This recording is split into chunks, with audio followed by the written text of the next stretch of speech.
قائن اور حابیل کی کہانی پیدائش 4 باب کے مطابق۔ قائن اور حابیل کا تعارف۔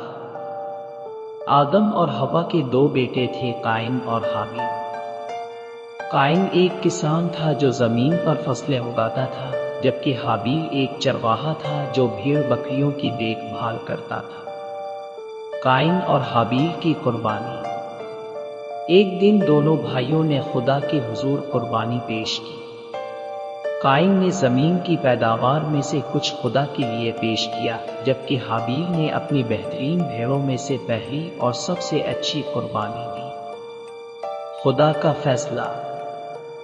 خدا نے حابیل کی قربانی کو قبول کر لیا کیونکہ وہ دل سے خلوص کے ساتھ پیش کی گئی تھی، لیکن قائن کی قربانی کو رد کر دیا کیونکہ وہ پوری نیک نیتی سے نہیں دی گئی تھی۔ یہ دیکھ کر قائن کو بہت غصہ اور حسد ہوا۔ قائن کا حابیل سے جھگڑا۔ قائن نے حابیل سے سخت الفاظ میں بات کی اور اسے کھیت میں چلنے کے لیے کہا۔ اس کے دل میں حسد اور نفرت بھر چکی تھی۔ قائن کا حابیل کو قتل کرنا۔ جب دونوں کھیت میں تھے، قائن نے حابیل پر حملہ کر دیا اور اسے قتل کر دیا۔ یہ پہلا قتل تھا جو زمین پر ہوا۔ خدا کا قائن سے سوال۔ خدا نے قائن سے پوچھا، تیرے بھائی حابیل کہاں ہے؟ قائن نے جھوٹ بولا اور جواب دیا، میں نہیں جانتا، کیا میں اپنے بھائی کا رکھوالا ہوں؟ قائن پر خدا کی لعنت۔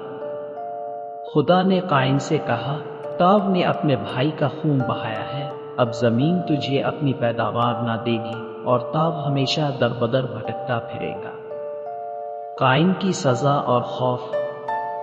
قائن نے کہا، میری سزا بہت بڑی ہے، ہر کوئی مجھے دیکھتے ہی قتل کر دے گا۔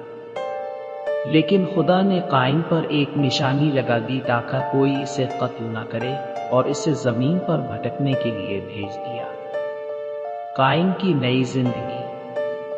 قائن خدا کے حضور سے نکل گیا اور نوب کی سرزمین میں جا بسا، جہاں اس نے ایک شہر بسایا اور اپنی نسل آگے بڑھائی۔ قائن اور حابیل کی کہانی کا سبق۔ یہ کہانی ہمیں حسد، نیکی اور خدا کی مرضی کے مطابق قربانی دینے کی اہمیت سکھاتی ہے۔